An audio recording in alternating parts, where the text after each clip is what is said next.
Shalom Aleichem, mes chers amis, j'espère que vous allez tous bien, que vous vous portez bien.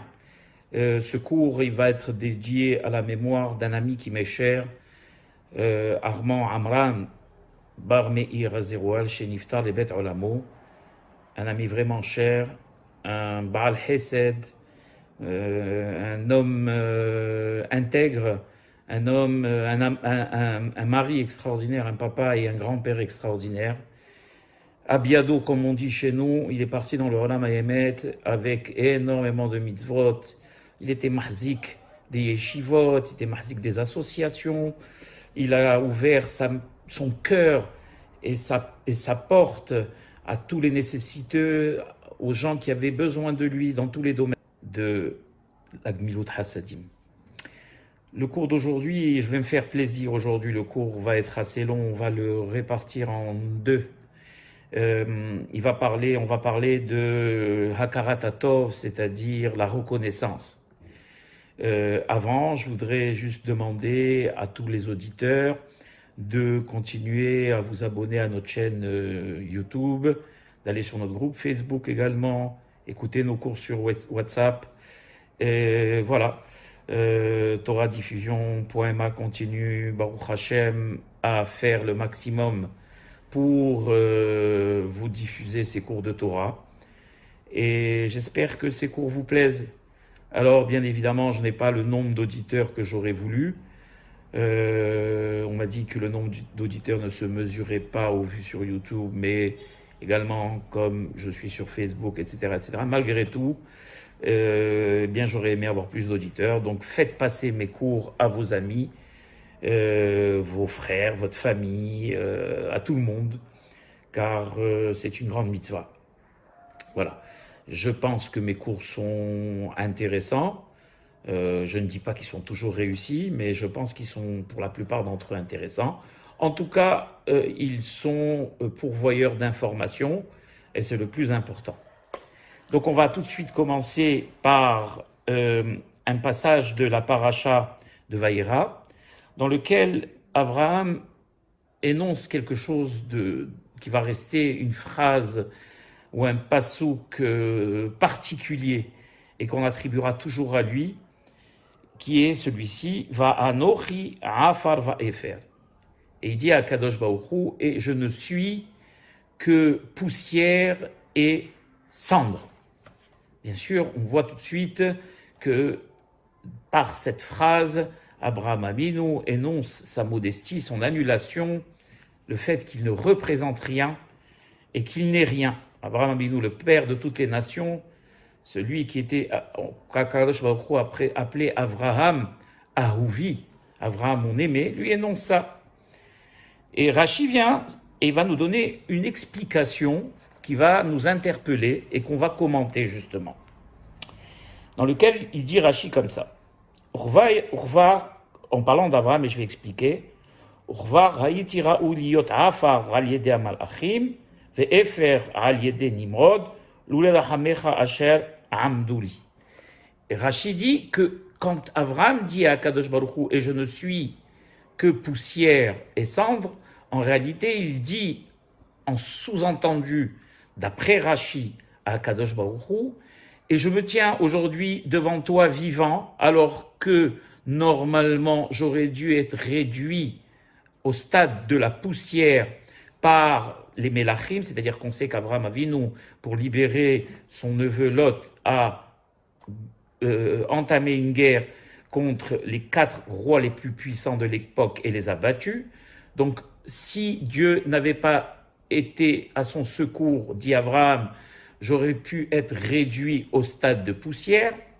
Et il dit aussi, j'ai employé le terme va'efer qui veut dire cendre, parce que aussi Dieu, grâce à toi, j'ai pu être sauvé du Ur-Kasdim, de la fournaise de Ur-Kasdim, où Nimrod l'avait jeté, où il aurait dû être normalement réduit au stade de cendre. Voilà. Donc ça, c'est Rashi nous amène cette explication. On ne sait pas comment Rashi a cette explication. Est-ce qu'il était en contact avec Avraham Avinu? Comment il a pu lire dans les pensées d'Avraham Avinu? Rashi nous étonne tout le temps. dans ses explications, c'est-à-dire que nous, on a deux termes où que Abraham énonce, et Rashi va chercher, comme s'il lisait dans la pensée d'Abraham Avinu, qu'Abraham avait pensé exactement ce que je viens maintenant de vous traduire. Alors, il dit, le Hacham ici, il relève la chose suivante. Et il dit que dans les termes qu'emploie Rashi, il parle, il dit comme ça, Mashma chez Avraham medaber al hahove. Quand il dit Avraham dans le pasuk, va anochi afar va efer, vous allez voir que tout ça, ne vous inquiétez pas, ça a un rapport bien évidemment avec hakarat hatov, qui veut dire la gratitude et remercier.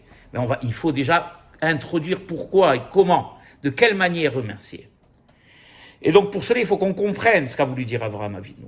Et Rashi s'étonne, il dit, normalement, si on parle du passé, c'est-à-dire qu'on parle de la guerre des Melachim qui s'est passée avant, ce pasouk, et on parle de Ur-Kasdim qui s'est passé des dizaines d'années avant ce pasouk, normalement, on aurait dû dire Va'anochi ra'ui haïti lihiyot. Il aurait dû expliquer comme ça. Il n'aurait pas dû dire Va'anochi afar va'efer, parce que quand on dit Va'anochi, ça veut dire c'est le terme présent. Et je suis aujourd'hui sable et poussière, sable et cendre. Alors qu'il aurait dû dire et normalement j'aurais dû être sable et cendre. Ça, il ne le dit pas, Abraham. Alors pourquoi Rashi explique cela dans le passé? Je répète, Abraham utilise un terme présent qui est Va'anochi, Afar, Va'efer. Or, Rashi, dans l'explication que je viens de vous dire, dans lequel il explique qu'il aurait dû être normalement poussière pendant la guerre des Melachim et cendre à Ur-Kasdim plusieurs années auparavant, Rashi, pourquoi est-ce que tu utilises le passé, puisque Abraham lui-même ne l'a pas utilisé? Alors il dit comme ça. Le Rav Greenberg nous ramène la chose suivante, que Rashi veut nous apprendre quelque chose de très important. Et il concerne la reconnaissance. En utilisant le terme passé, comme le dit Rashi dans son style, Rashi veut nous apprendre l'importance de la reconnaissance. Remercier quelqu'un pour un bienfait qu'il nous a fait. Quand une personne, dit le Rav Greenberg, est sauvée de la mort, et il veut remercier celui qui l'a sauvé, il a devant lui deux possibilités, deux façons de le remercier. La première façon, c'est vraiment d'exprimer des sentiments profonds de remerciement sur l'acte lui-même, l'acte de sauvetage lui-même. Quelqu'un a été sauvé de la noyade, quelqu'un a été sauvé de la mort, quelqu'un a été sauvé. Donc il a la possibilité de remercier la personne qui l'a sauvé en s'arrêtant spécifiquement à l'acte de sauvetage. Je te remercie tel et tel jour de m'avoir sauvé de la noyade ou m'avoir sauvé de la mort, etc., etc. Et le remerciement, comme le dit le Rav Greenberg, va s'arrêter à l'acte de sauvetage lui-même. La deuxième façon, nous dit le Rav, c'est, on va dire, d'agrandir le cercle de remerciement et de ne plus seulement remercier le Sauveur en fonction de l'acte, sur l'acte qu'il a réalisé, mais sur on va dire, la suite de la vie de la personne. C'est-à-dire que je ne vais plus remercier le Sauveur sur l'acte de sauvetage lui-même, et on va être explicite, mais sur la continuité de ma vie par le fait que par son sauvetage, je puisse, grâce à Dieu, continuer à vivre. Et si on analyse les deux chemins, les deux moyens de remercier, un fonction de l'acte en lui-même, l'autre fonction de la suite, c'est-à-dire ma vie après ce sauvetage, eh bien on se rend compte que le judaïsme veut nous montrer que quand on veut faire une mitzvah, quand on veut faire un hesed, un bien, ou rendre un bien, on doit chercher le moyen le plus effectif et le plus profond possible. comme dans la tzedaka. On va chercher le moyen de faire la tzedaka le mieux possible. Dans le hesed, le moyen de faire le hesed le mieux possible, etc., etc. D'ailleurs, le Shulchan Aruch est là pour optimiser, voilà le terme que je cherchais, pour optimiser la mitzvah le mieux possible. Et là, le Rav Greenberg nous dit, si tu veux remercier quelqu'un qui t'a sauvé la vie, ne t'arrête pas à l'acte en lui-même, va plus loin, va chercher plus loin, et c'est ce que Rashi veut nous apprendre justement, en remerciant la personne pour t'avoir permis de continuer à vivre. Et on va voir ici ce qu'il dit. Et pourquoi déjà? On va d'abord essayer de comprendre pourquoi. Parce que remercier une personne sur l'acte en lui-même, ça voudrait dire qu'on détache les conséquences de ce sauvetage de l'acte lui-même. C'est-à-dire qu'on s'arrête à l'acte lui-même et on ne parle pas des conséquences de ce sauvetage qui est la poursuite de notre vie. Or, en réalité, si vous voulez, ce qui est le plus important, ce n'est pas l'acte de sauvetage lui-même, mais c'est le fait que cet acte m'ait permis de pouvoir continuer à vivre, à marcher, à respirer, à agir, etc., etc., etc., etc. Et c'est pour cela que c'est important on va dire, c'est l'optimisation de Hakarat Hatov Be'emet. Il dit ici, regardez, il va utiliser une phrase très crue que je dois vous lire, même si elle choque ici.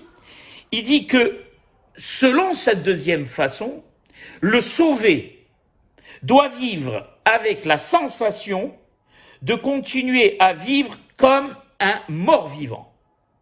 C'est dur ce que je dis, mais c'est exactement ça. C'est-à-dire, il doit avoir la sensation interne ou qu'il doit remercier son sauveur sur chaque respiration et chaque pas et chaque instant qu'il continue à vivre.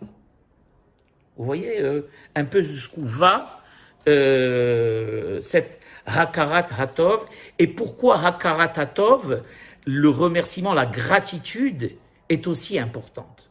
Laissez-moi déjà vous expliquer d'où provient le fait d'où proviennent ceux qui ont l'habitude de remercier. Donc on va dire ceux qui sont Ba'alat Hakarat Hatov, et les ingrats Rahamana Litzlan, ceux qui n'ont jamais l'habitude de remercier. On va lire ce que dit le Rav Eliyahu Dessler, alav Shalom, sur cette notion de remerciement, de gratitude, de Hakarat Hatov, la source, d'où vient-elle? Il dit comme ça, Mahine Hakarat Hatov ve'aoda, ayehu mekoram banefesh, d'où provient cette qualité, puisqu'on sait que toutes les expressions proviennent de notre intériorité, viennent de notre intériorité, de la profondeur, on va dire, de notre âme. Donc il analyse, il dit le Rav Dessler, d'où vient donc le fait d'être quelqu'un qui remercie, quelqu'un de reconnaissant, et d'où vient le fait d'être quelqu'un d'ingrat, d'où ça provient. Pourquoi, malheureusement, la plupart des personnes, de manière consciente ou inconsciente, tombent dans l'ingratitude? Il dit comme ça, c'est quoi celui qui est le reconnaissant? C'est celui qui a l'habitude de donner, celui qui est habité par, on va dire, la qualité du don, qui aime donner. Et il dit comme ça, et celui qui aime donner n'aime pas les cadeaux, n'aime pas ce qu'il appelle ici matnat hinam, c'est-à-dire les faveurs. Quelqu'un qui a l'habitude de donner n'aime pas les faveurs, n'aime pas recevoir.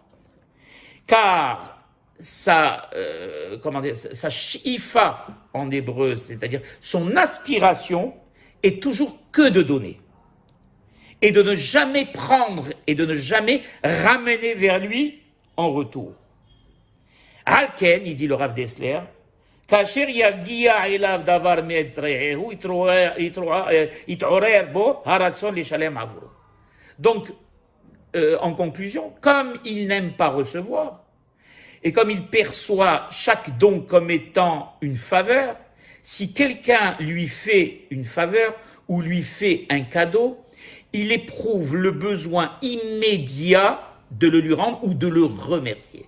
Pourquoi? Parce que lui, il tend toujours de l'intérieur vers l'extérieur. Le notaire, le donneur, c'est celui qui tend toujours de l'intérieur vers l'extérieur. Et donc, quand il reçoit quelque chose de l'extérieur, il éprouve tout de suite le besoin de le rendre immédiatement. Et pourquoi il n'aime pas les faveurs? Parce que pour lui, rien, comme il dit ici le Rav Dessler, en lo magia klum, il ne mérite rien.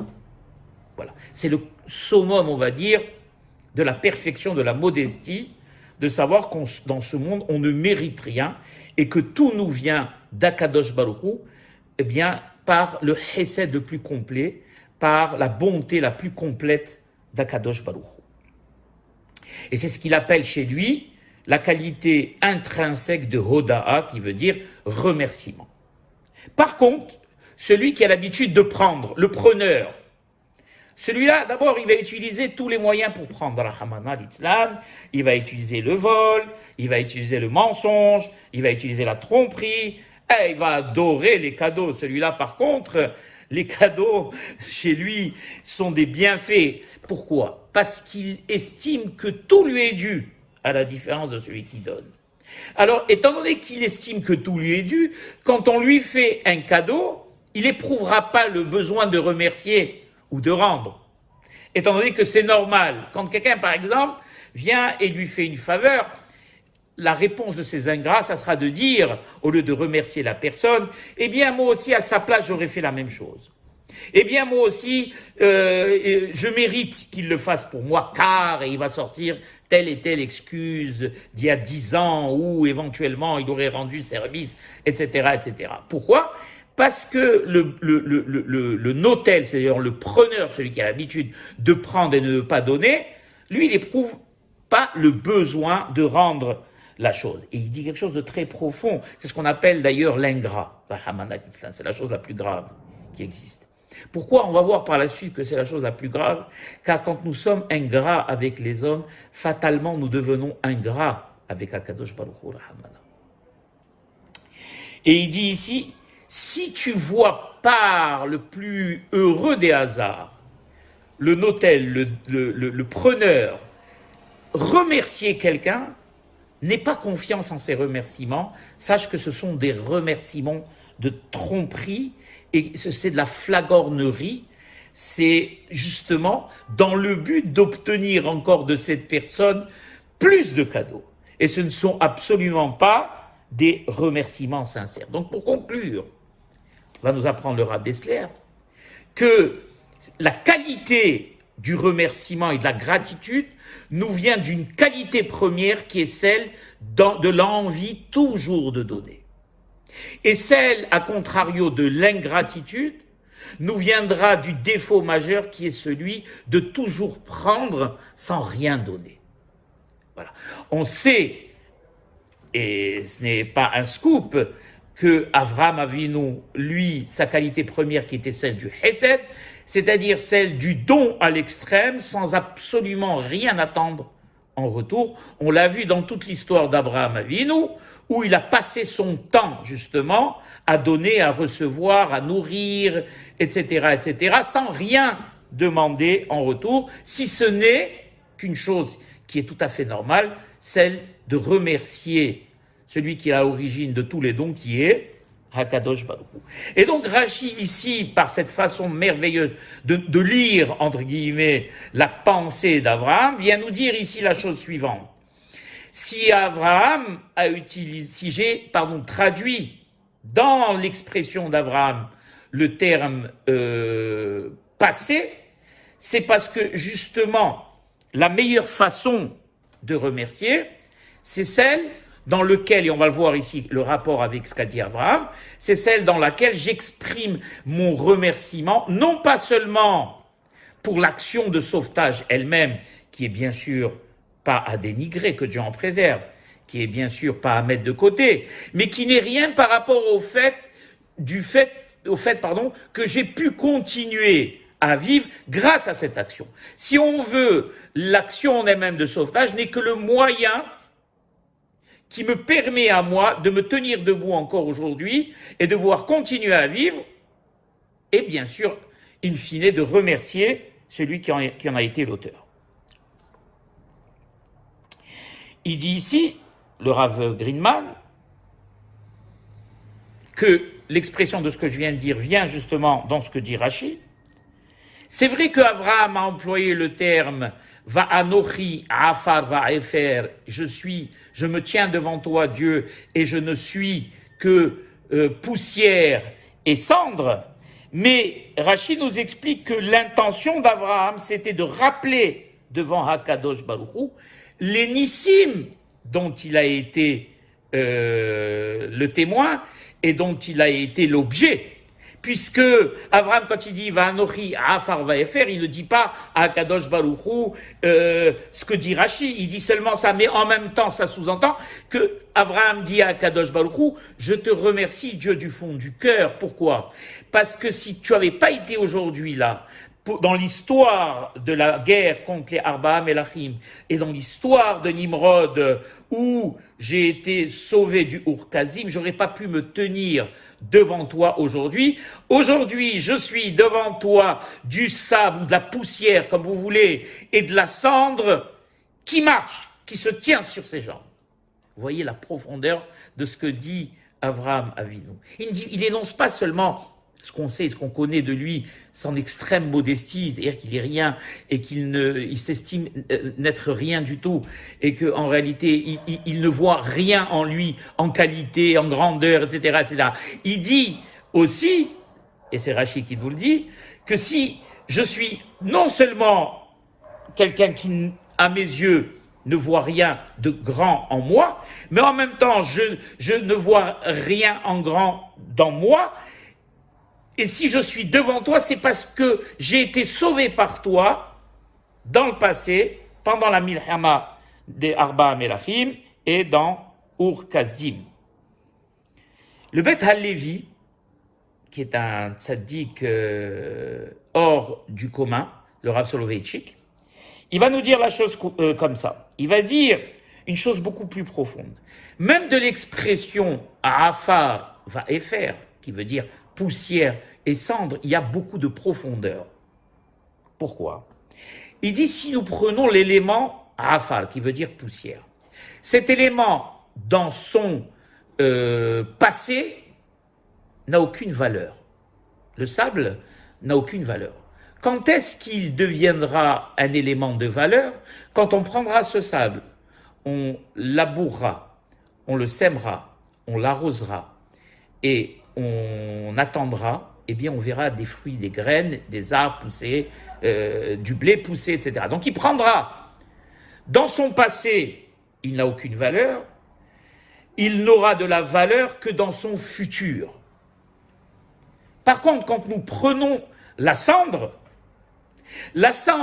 dans son futur n'a aucune valeur. Par contre, dans son passé, c'était à l'époque peut-être un objet, un meuble, un élément, un ustensile qui servait à quelque chose.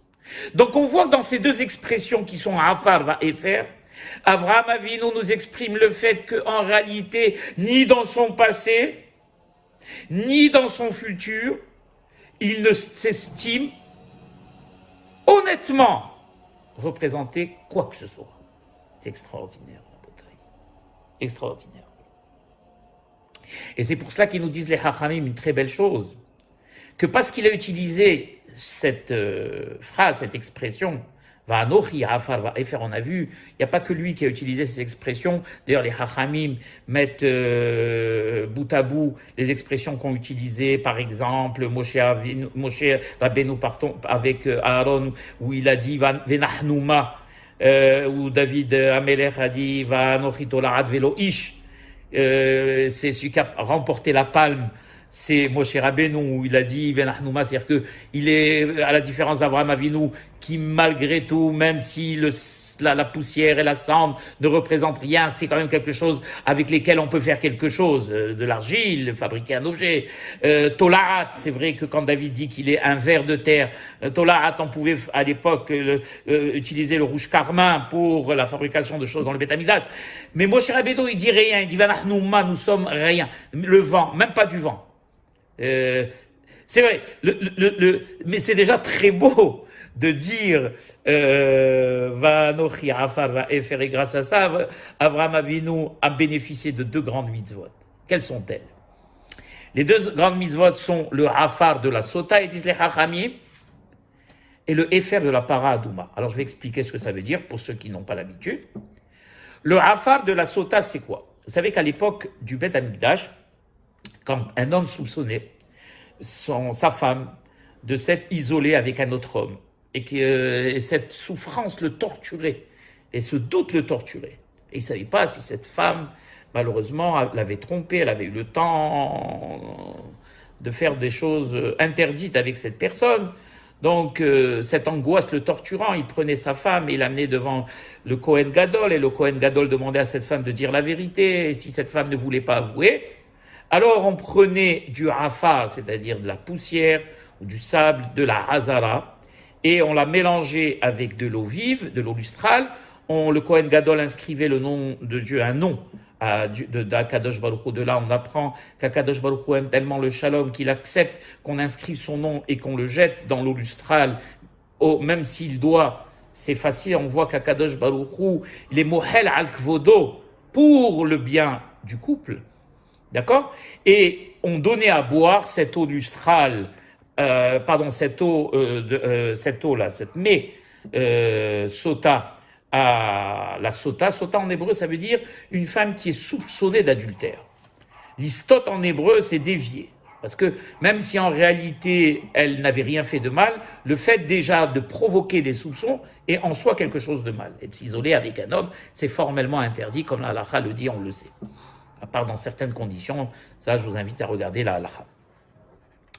Et donc, on lui donnait à boire, et si elle n'avait pas trompé son mari, alors les Chachamim disaient que à partir de là, elle devenait encore plus belle et qu'elle avait tout de suite des enfants. Si elle était stérile, elle avait des enfants. Si par contre elle avait menti, alors inutile de vous décrire son ventre explosait, la Haman Itzlan, dont je ne rentre pas dans les détails. Donc ce afar là, donc cette poussière qui servait à être mélangée avec l'eau et avec le parchemin où il y avait inscrit le nom de Dieu, Abraham a eu droit à cette mitzvah. Pourquoi? Parce que cette mitzvah, justement, permettait de clarifier le passé. Toi, Abraham Avinu, tu as été modeste, c'est-à-dire que même dans ton passé, tu ne représentais rien. Alors je te donne une mitzvah qui va permettre au couple de clarifier le passé qui les torture, à savoir le fait que cette femme l'est ou non trahie. Et je vais te donner une autre mitzvah. Toi, Abraham Avinu, qui ne voyait rien dans le futur, justement, te concernant, qui ne voyait aucune grandeur dans ton futur, je vais te donner une autre mitzvah, qui est celle de Efer Para Adouma. C'est quoi Efer Para Adouma? À l'époque, encore du Beth Amikdash, quand quelqu'un était en contact avec le mort, il y avait tout un processus, et à la fin du processus, d'abord au début et à la fin du processus, le Kohen Gadol on prenait une vache rousse qu'on brûlait en dehors de Jérusalem, dans un endroit précis, on l'a pilée, et avec la cendre, on l'a mélangée avec de l'eau d'une source vive, et on mettait Ezov, Tola Hachani, etc. Je ne vais pas rentrer dans les détails. Et le Kohen aspergeait cette personne qui avait été en contact d'un mort ou d'un chéretz ou de quoi que ce soit qui impurifiait, et il rendait pur. Donc, cette mitzvah sert à quoi? Sert à rendre la personne qui était impure, pure, donc qui a un rapport avec le futur. Voilà. Abraham Avinu, par sa modestie, son effacement, où il ne voyait rien en lui, ni dans le passé, ni dans le futur, a eu droit à 2 grandes mitzvot qui, elles, justement, sont en rapport avec le passé et le futur, celui de Afar Sota et celui de Efer Para Adouma. Alors, on va continuer maintenant, mes chers amis, Et on va essayer d'expliquer en quoi le fait d'être ingrat est très grave. Et qu'est-ce qu'il peut entraîner. Pour cela, je vais vous lire un pasouk dans une paracha dans lequel il est marqué Vayakom melech hadash al Mitzrayim asher lo yada et Yosef.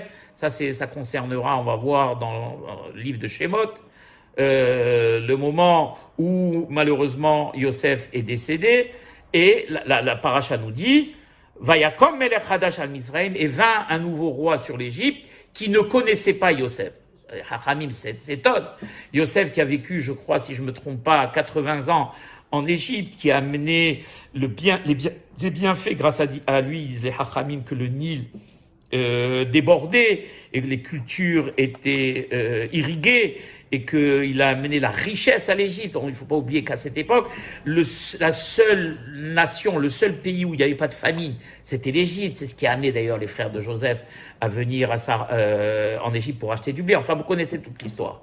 Et donc, comment on peut dire que ce roi... Bon, il y a une mahloquet dans la Gemara qui dit que c'était un nouveau roi Mamash, un autre qui dit que c'est un roi dit Hatshug Zereotav. Je ne vais pas rentrer dans les détails. Quoi qu'il en soit, mais si c'est un nouveau roi, il n'a pas débarqué de la lune. Donc, il connaît l'histoire de Joseph, qui était inscrite même dans les hiéroglyphes à l'époque par les historiens égyptiens. Donc, on sait de qui c'est. Alors, pourquoi tu dis Vayakom melech hadash shel yada Yosef? On voit déjà ici la graine, on va dire, la graine qui va amener justement à l'ingratitude majeure, qui est celle laquelle ils disent les Hachamim.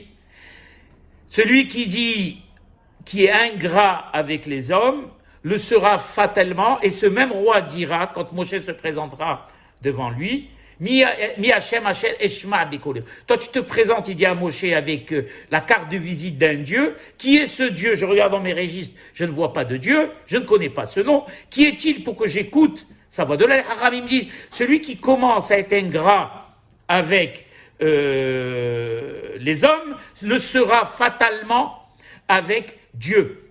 Et on peut se poser la question de dire, eh bien, on va voir pourquoi. Et en quoi Yaakov, quel est le rapport? Je peux être ingrat avec les hommes, mais toujours servir à Kadosh Baruch Hu, faire ma prière, etc., etc. On va voir que ce n'est pas vrai.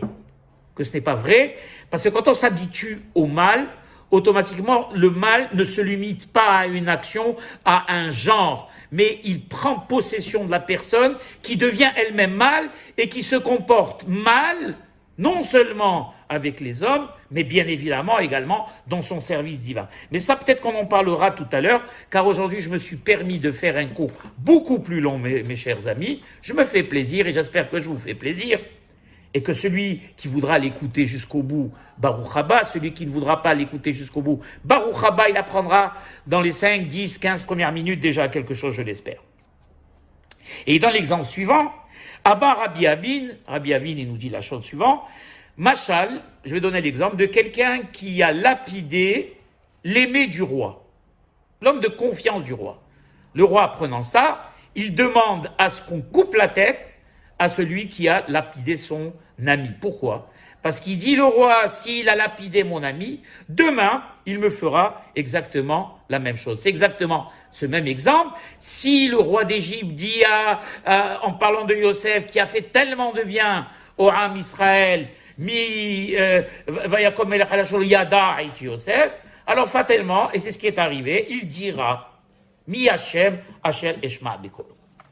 On continue, et on dit, dans le Yefet Toa, il explique le Midrash, la chose suivante, je saute tout cela, dans Yarod Vash, le Rav Yonatan Ipshitz, il dit la chose suivante, écoutez bien, c'est central dans le cours.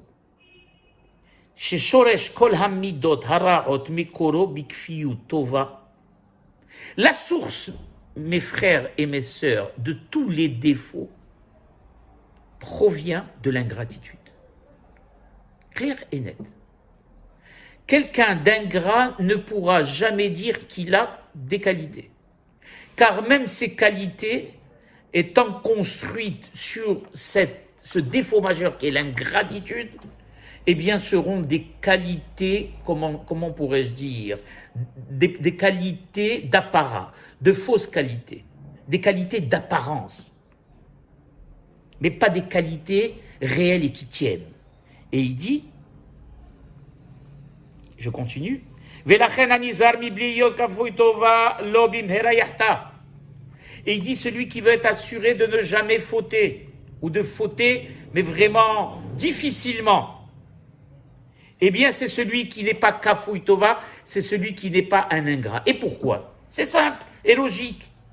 Car quelqu'un qui est reconnaissant, et en premier sera reconnaissant à celui qui lui donne la vie, en l'occurrence à Kadosh Baruch Hu, fera en sorte de ne pas fauter et de ne pas décevoir celui qui lui donne le souffle de tous les jours. N'oublions pas, mes chers amis, que la gratitude, eh bien, c'est le fondement du judaïsme.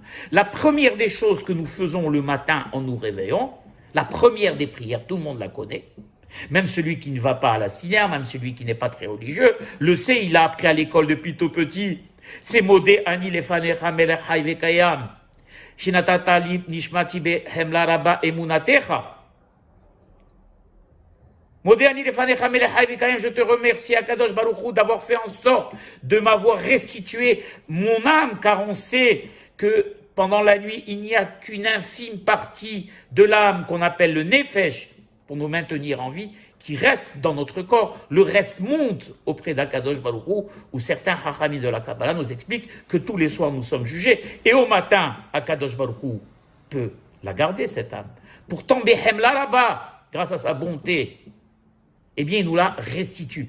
Donc, on voit, Behemet, que quelqu'un qui a à l'esprit qu'Akadosh Baruch Hu est à l'origine de tout, de sa respiration, d'accord?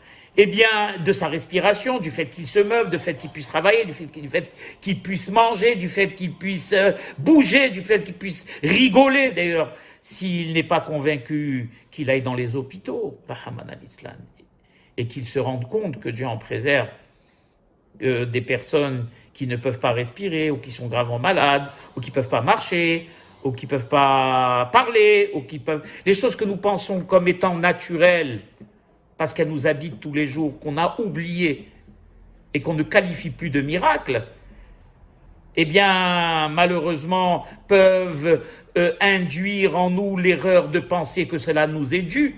Or, cela ne nous est pas dû. Chaque respiration, comme on dit dans Nishmat Kol Hay, eh bien, chaque respiration, nous modim, HaKadosh Baruch Hu. Pourquoi HaKadosh Baruch Hu, c'est une très belle chose. Pourquoi HaKadosh Baruch Hu, il a voulu que dans notre biologie, on respire toutes les 5 secondes, 10 secondes. Il aurait pu faire en sorte qu'on respire une seule fois le matin et qu'avec cette respiration, on tienne toute la journée, jusqu'au lendemain. N'est-ce pas? C'est pas possible. HaKadosh Baruch Hu, rien n'est impossible. Eh bien, il a fait en sorte qu'on respire par alternance de 5 6 secondes, 4 secondes, 3 secondes, 10 secondes. Tout simplement pour qu'on le remercie à chaque fois pendant la journée. Donc des milliers de fois pendant la journée pour les bienfaits qu'il nous fait. Donc il nous donne la santé. Il nous donne la parnassa. Il nous donne tous ses bienfaits. Le soleil, la lune, la pluie, les récoltes. Et le summum de l'outrecuidance et de la, comment dirais-je, et de la méchanceté, je dirais, ou je dirais même mieux, peu importe, le terme reviendra, c'est non seulement d'accepter ses cadeaux et de lui retourner en retour de l'ingratitude. Comment peut-on concevoir une chose pareille? C'est inconcevable. Vous êtes bien d'accord avec moi? Si quelqu'un, le Rav, je crois que c'était le Rav Amnon Yitzhak, il avait dit à quelqu'un dans une conférence, il lui a dit, voilà, si j'ai dans ma main une boîte où il y a 50 bonbons, 24 bonbons, pardon, c'était 24 bonbons, et je te demande, je te les donne, et quand je te les donné, je te dis, est-ce que tu peux me donner un bonbon? La personne lui répond, mais je peux t'en donner même 3. Alors le Rav Amnon Yitzhak, il dit, ben voilà, HaKadosh Baruch Hu, il nous donne 24 heures dans notre vie. D'accord? Tous les jours, 24 heures. On ne peut pas lui consacrer 1 heure, 2 heures, 3 heures avec les tfilotes du matin, de Minha, de Harvit, les Birkat Amazon, toutes les mitzvot que nous pouvons faire, le Hesed, être honnête avec les personnes avec qui nous travaillons, bien se conduire avec sa femme et ses enfants. Akadosh Baruch Hu ne nous a jamais empêché de profiter de la vie. La Torah ne nous a jamais empêché de manger, de rire, de profiter de la vie, de profiter de l'univers qu'il nous a donné. Mais il faut savoir que tout ça nous vient d'une force supérieure qui est à l'origine de tout. Et le fait de manger sans faire de beracha, c'est nier cette force que Dieu en préserve. Le fait de respirer sans dire Modéani le matin, c'est nier cette force. C'est le summum de l'ingratitude et de l'effronterie. Voilà le mot et le terme que je cherchais. Donc il dit ici le Rav Eifshitz, Rabbi Yonatan Eifshitz, il dit quelqu'un qui a cette qualité de reconnaissance, eh bien il ne fautera pas facilement. Parce que quelqu'un qui a l'habitude de remercier pour ce qu'il a, il saura qu'Akadosh Baruch Hu est à l'origine de tout, eh bien il fera en sorte au maximum de ne pas le décevoir. Ou en tout cas, si malheureusement il faute, ça sera par un excès de son Yetzer Hara, mais pas par une volonté propre que Dieu en préserve. Et donc de là on apprend que l'ingrat, lui, il a toutes les chances de fauter à longueur de journée, puisque pour lui, il a de compte à rendre à personne, et que tout ce qu'il a lui est dû, donc il n'a aucune raison de remercier que Dieu en préserve, Hakadosh Baruch Hu. Et je saute tout ça, et il dit ici une chose intéressante, il dit comme ça, et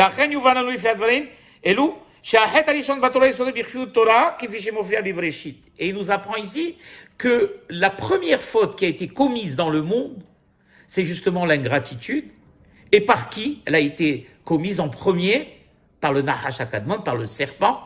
Car il faut savoir que le serpent n'est pas le serpent tel qu'on le voit aujourd'hui. Il est devenu, après la faute, le serpent qu'on voit aujourd'hui, qui doit ramper sur son ventre. Mais à l'époque, c'était un être supérieur qui se tenait debout. C'était un ange, on va dire. C'est le Samer même, un ange, ou tout ce que vous voulez, qui avait la parole. Le serpent, on l'a vu dans Bereshit. Il a parlé avec Hava au début, après avec Adam. Et au lieu de remercier Akadosh Baruch Hu parce qu'il a justement eu le mérite d'être un être supérieur, qu'Akadosh Baruch Hu avait fait de lui un être supérieur, eh bien, il a transgressé, il a fait en sorte que Adam et Hava transgressent l'ordre unique d'Akadosh Baruch Hu. Pour cela, Akadosh Baruch Hu lui a dit, eh bien, eh bien, tu seras réduit, tu étais un être supérieur, maintenant tu seras réduit à ramper et tu te nourriras du sable de la terre. Le deuxième qui a fauté, bien sûr, c'est le summum aussi de l'ingratitude, c'est bien sûr Adam Arishon. Quand Akadosh Baruch Hu l'a attrapé en flagrant délit, qu'est-ce qu'il lui répond? Au lieu de dire Hatati, comme a dit David Amelech à Nathan, le prophète, eh bien il dit la chose suivante, la femme que tu m'as donnée, c'est elle qui m'a entraîné à fauter. Summum de l'ingratitude. Akadosh Baruch Hu lui donne une femme pour l'aider, et au lieu de le remercier de ce cadeau, il lui répond, la femme que tu m'as donnée, c'est elle qui m'a poussé à l'aider. On voit ici que le shoresh même, que la source même de la faute dans le monde, la première faute, la source de toutes les sources, celle qui était même, on pourra dire, à l'origine de la venue de la mort sur terre, eh bien c'est Kfiyut Tova, c'est l'ingratitude, l'ingratitude qui est un sentiment naturel et qu'on doit justement apprendre à enterrer en nous et justement aller chercher la gratitude qui est un sentiment qui demande un combat. Pourquoi? Parce qu'il demande, comment dirais-je, une perception fine des choses. Et parce que c'est vrai qu'il y a plusieurs degrés dans la gratitude. Il y a le degré sur quelque chose d'apparent. Mais la gratitude la plus importante, c'est remercier sur quelque chose qui d'apparence est naturel alors qu'il est surnaturel. Et ne pas prendre les choses comme acquises. Et dire si je respire, c'est normal, si je mange, c'est normal, si je travaille, c'est normal, si je gagne de l'argent, c'est normal, c'est parce que je suis quelqu'un d'intelligent, etc. Rendre notre vie, comme on dit,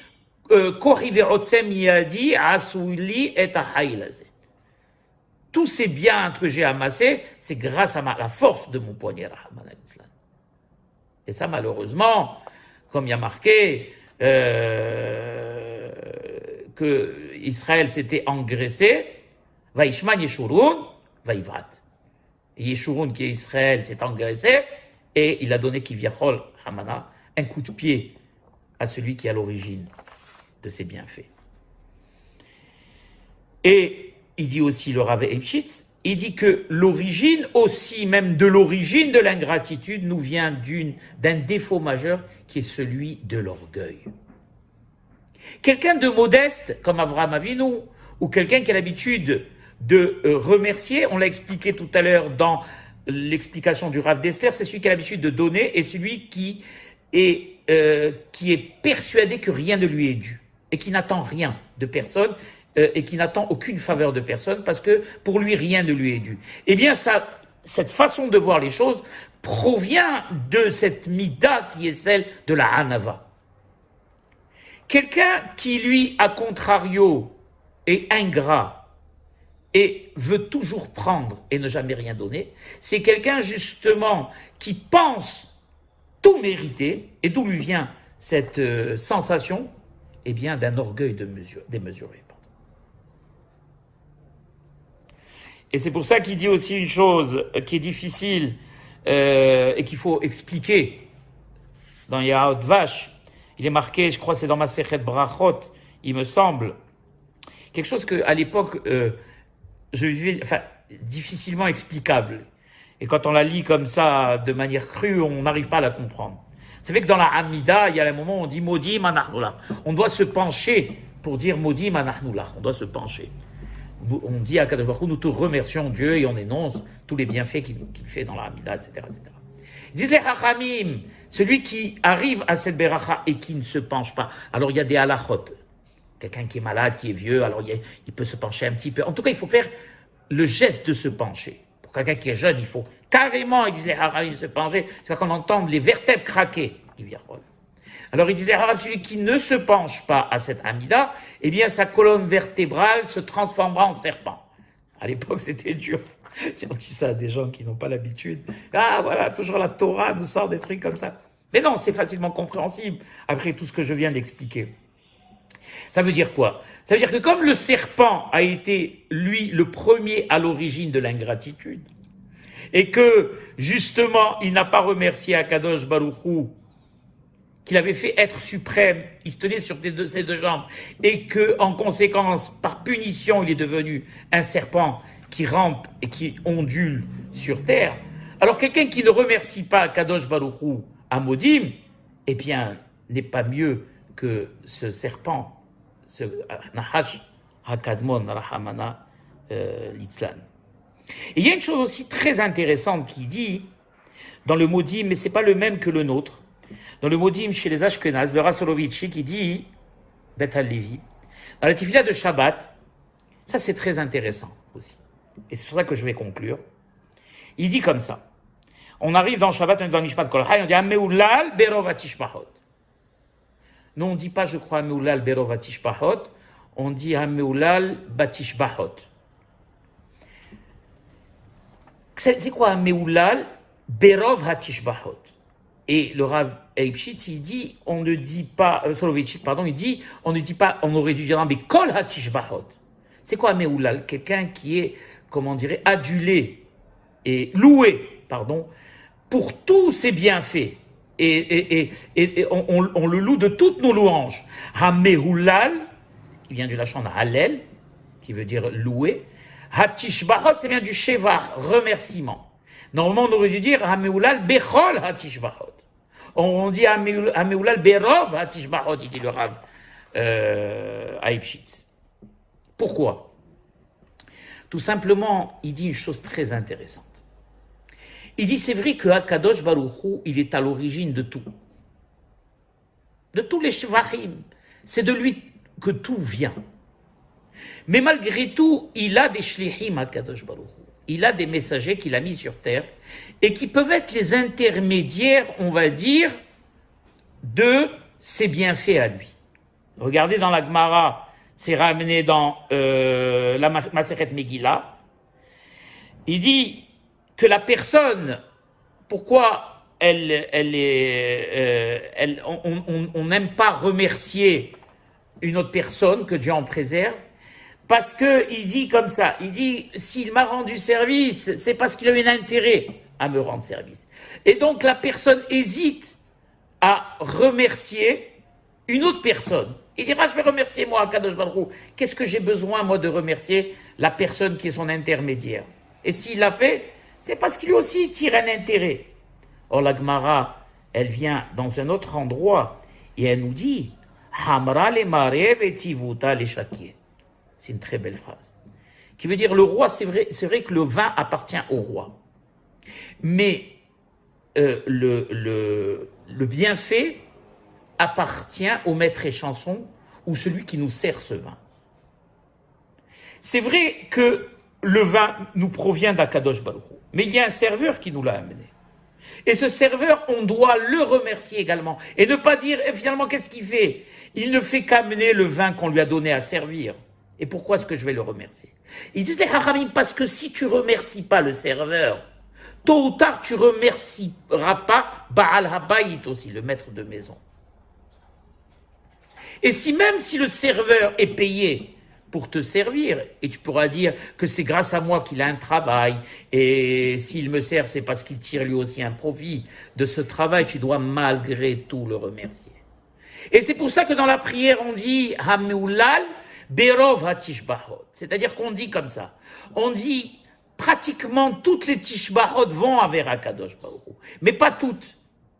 Il y a une petite partie qu'on doit détourner vers les shlichim de Hakadosh Baruch Hu, les humains, qui eux aussi ont leur rôle à jouer. Et si quelqu'un vous rend service, ou si quelqu'un vous sert, ou si quelqu'un... C'est pas parce qu'il est payé, il travaille et il est payé, que vous ne devez pas, que Dieu en préserve, le remercier. Que ce soit un serveur, que ce soit quelqu'un qui travaille dans une banque, que ce soit quelqu'un qui travaille dans une administration, et pas dire il est payé pour ça, il fait son boulot. Non.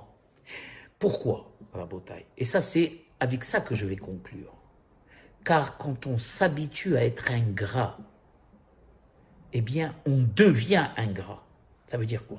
Quand on s'habitue à utiliser l'arme du mal dans n'importe quel domaine, que ce soit dans le domaine de la colère, que ce soit dans le domaine du lashon hara, que ce soit dans le domaine ici, comme on a vu, de l'ingratitude, et qu'on se dise comme ça, mais je vais utiliser le lashon hara par pincée et je vais l'utiliser que contre certaines personnes.